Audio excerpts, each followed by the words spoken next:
Hey, what's up? It's Jim, and today I'm going to talk about Escape from the Planet of the Apes from 1971.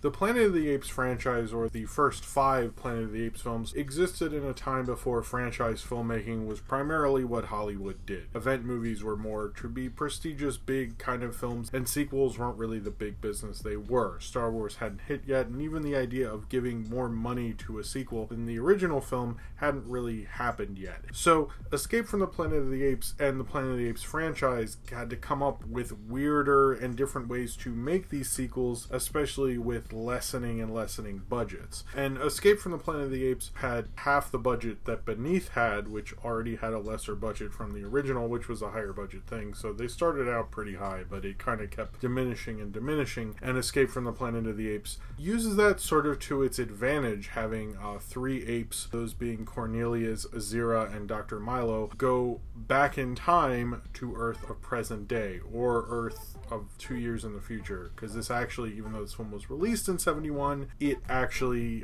takes place in 1973, but that's probably because Charlton Heston's character of the original left Earth in 1972, so it was always involved in the future. This is probably the closest of the Apes films to take place in the present, sort of, because the other ones have a huge time jump after this. I always like the Apes franchise just because it's so weird, and the ways they come up with to make sequels is always like kind of strange and odd and interesting, kind of socio-political things with these ideas. Now obviously in Beneath the Planet of the Apes, the whole world exploded. Literally. That would probably seem difficult when you've nuked literally the entire world to make a sequel. But the writer of this, Paul Dean, who also wrote Goldfinger and wrote all the Planet of the Apes sequels, I don't think he had much involvement with the original, but did write all the sequels of this series at least. He got a telegram from a producer after the success of Beneath the Planet of the Apes, which said, "Apes exist, sequel required." So he came up with the idea that Cornelius, Zara, and Dr. Milo commandeered the ship that was left by Taylor,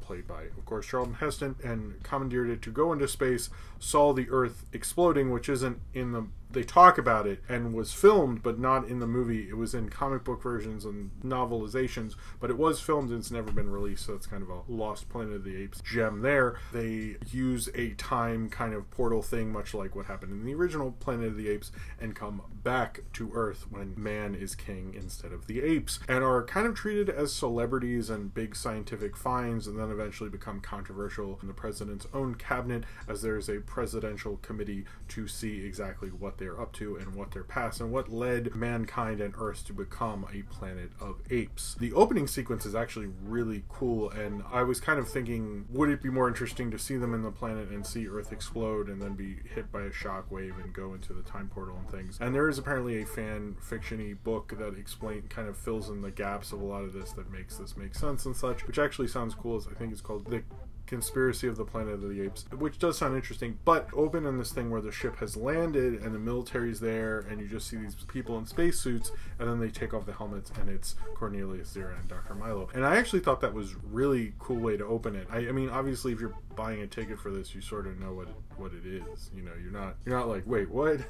I thought I was seeing what's going on here. But I do kind of imagine if you're flipping through the channels and you happen on, you're just like, oh, a movie's starting. I would love to hear from someone who was actually surprised when they took their helmets off and go, what the fuck? This is an Apes movie? I mean, they sort of play it like that, and it's a magnificent opening. It's rather slow, but in a really majestic way. And this film, tonally, is all over the place, but somehow it works, which a lot of credit goes to the writer, Paul Dean, and the director, Don Taylor, who was formerly an actor. And they really, really get this film to work. Going from comedy, a very lighter film when there's celebrities and everyone's loving them and hearing their opinions on things, and even the first presidential committee where they go through them and stuff is a lot funnier. You know, at the beginning it's like, oh, this is going to be fun. The apes, it's like reverse. Instead of Charlton Heston in an ape society, it's apes in a human society. That could be something. That could be cool. And that feels fine. fine, but then it gets rather dark after Dr. Heslin, who's actually a callback from the original Planet of the Apes. Charlton Heston mentions, or at least in his mind, in the first Planet of the Apes, which is an interesting callback. They didn't really do that at the time, but it's kind of interesting to take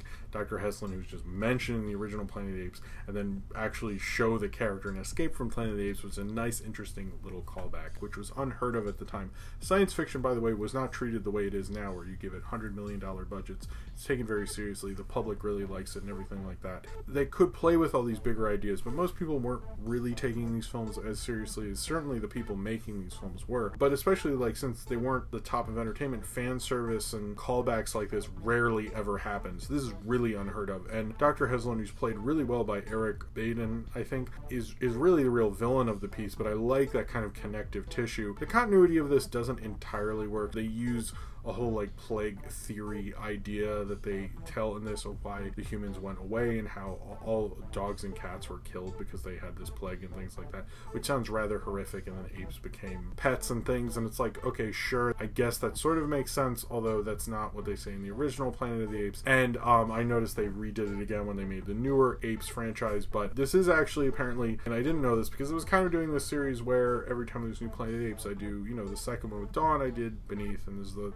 third of this franchise, so I do Escape. But really, Escape, Conquest, and Battle are referenced in the new ones, where it's Rise, which is supposed to mean escape, and there's kind of the rise of the baby that is born in this, and then Conquest with Dawn, and then Battle with War, which kind of shows me I did this series a little wrong. I haven't seen all of them, but I just find them very interesting. I've kind of seen the first 3 of these, and I've seen the first 2 of the new ones at the time I'm filming this, and the Tim Burton one, regrettably. I love how this takes on social issues in a way, how it lightly touches on celebrity, how it brings up the ideas, even ideas of like Christ's birth and things come in here, particularly with the circus with Ricardo Montalban, who's really great. It's a small part, but he treats it like it's a large part. I love Ricardo Montalban. He's the perfect mixture of hamminess and great acting that you just absolutely love. It's like, you know, he's being a ham, but it's just beautiful to watch. You know, there's very few actors who can do that as well. And I know people go, oh, Ricardo Montalban, and kind of laugh at him in a certain way, but I've rarely seen a Ricardo Montalban performance I didn't absolutely love. And he makes a character who would come back in the next film. Apparently I haven't seen the next one, or at least at the time I'm making this. He makes a character become important to you because suddenly you're like, oh man, I'm gonna remember Ricardo Montalban. Supposedly this is one of the films where they kind of knew they might be making a sequel, and I don't know if they knew he was coming back, but he made enough of an impression where you'll definitely remember Ricardo Montalban in this. I like the idea that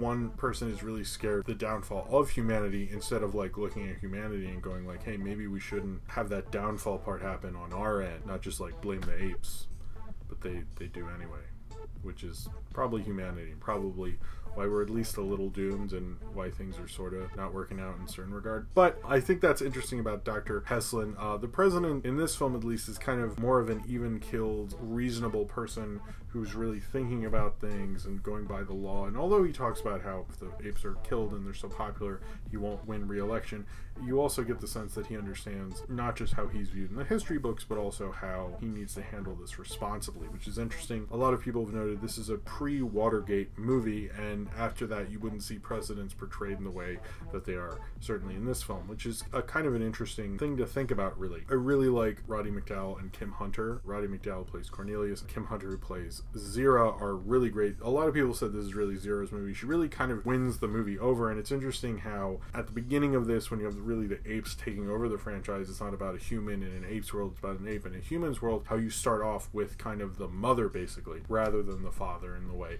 even though Roddy McDowall plays both Cornelius and who would eventually become Caesar. Yes, Caesar is kind of a reference to those other movies. That's how it connects also. And Dr. Milo is played by Sal Mineo, who was barely in it, and I wish kind of got utilized more. I barely got any real personality from him, and it sucks because I really like Sal Mineo, and it would have been nice to have another ape in here, and especially another ape who we didn't know as well as Cornelius and Zira. This film, it feels like the writer's really trying to find a way to get this film to work, and I think in a lot of the Planet of the Apes sequels, it's like, well, how do we get Planet of the Apes movie? How do we keep doing this? And not only does he find a way to say something about humanity and the darkness of humanity and the darkness of the implication of time travel, and even like kind of some witty ideas, like having this whole thing that Dr. Heslin says on the news about time travel and how like no one can really understand time unless you're like an omnipotent being and really see the regression and what time is saying, is like really heavy for this kind of a movie. I think one of the things I like about older sci-fi is when people weren't taking it as seriously, you kind of get away with like a monologue like that. I don't know if this film is my sort of favorite, and a lot of people sort of either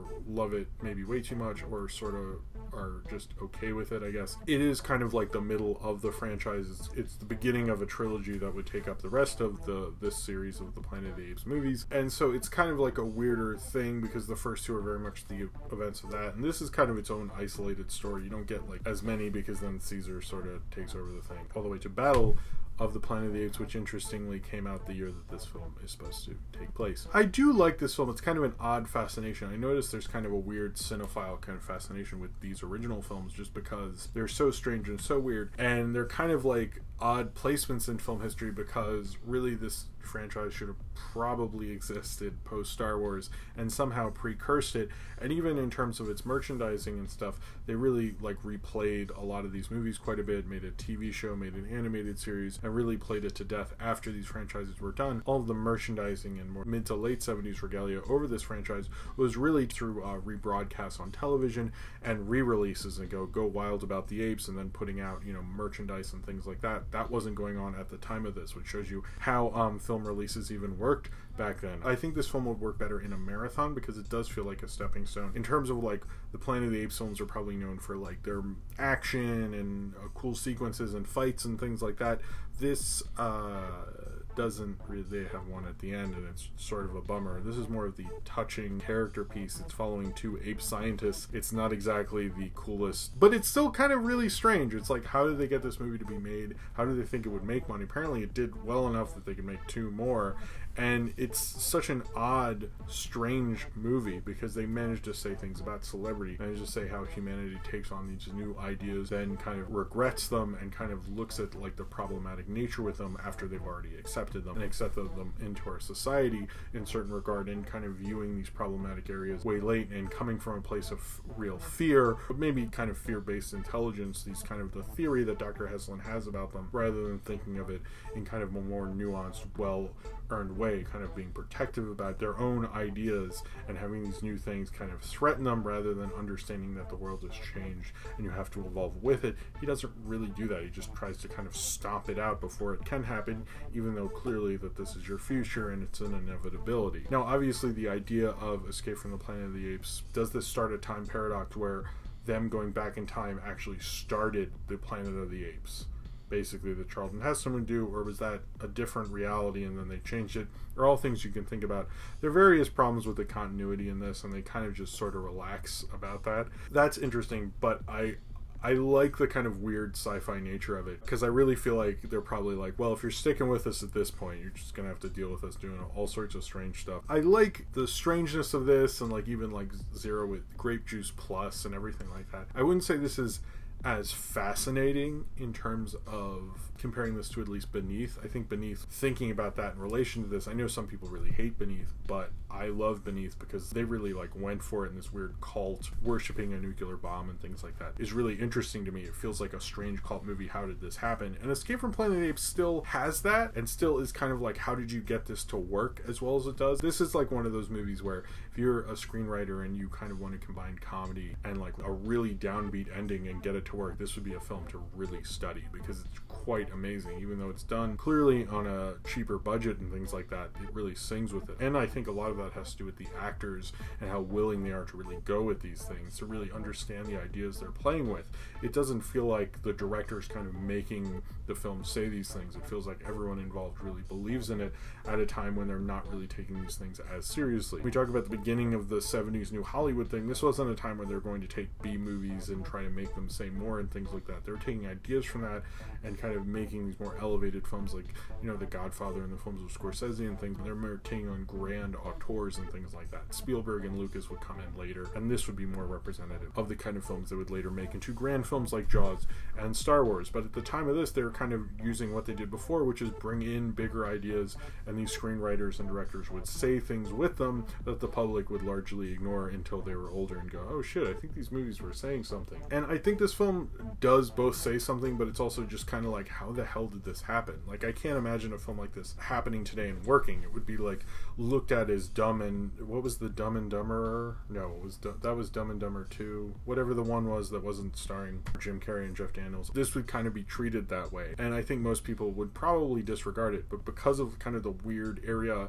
of history it's in, it was accepted to a certain regard, and that's probably the only way this kind of a film could have been made. The Planet of the Apes films are almost like interesting time capsules, really, of their time period, and an odd time when, like, how would you do franchise filmmaking in the 70s? As much people like to do fan casting, if you made The Watchmen in 1971, here's who would be casted and stuff, that's largely just ridiculous and taking the context out of the time period. But this is what happened within the time period, and it is interesting to see how they handled those things, and in some ways it's a lot riskier than most franchises could even dream of today. Doing an interesting character piece about two doctors who are apes, who are just minor characters, who are memorable, but minor characters in the first film, and kind of having them come to Earth and then have a ape baby and how that threatened humanity somehow, according to this doctor, is a really interesting idea. It's kind of a silly movie in some regards. They like sort of kill an orderly somehow, and there's certain things you're like, wait, how does that work? But overall, I think the message and kind of the fact of this movie is kind of just so interesting. I find that more so as Beneath the Planet of the Apes, and I'd say this is maybe sort of not as in love with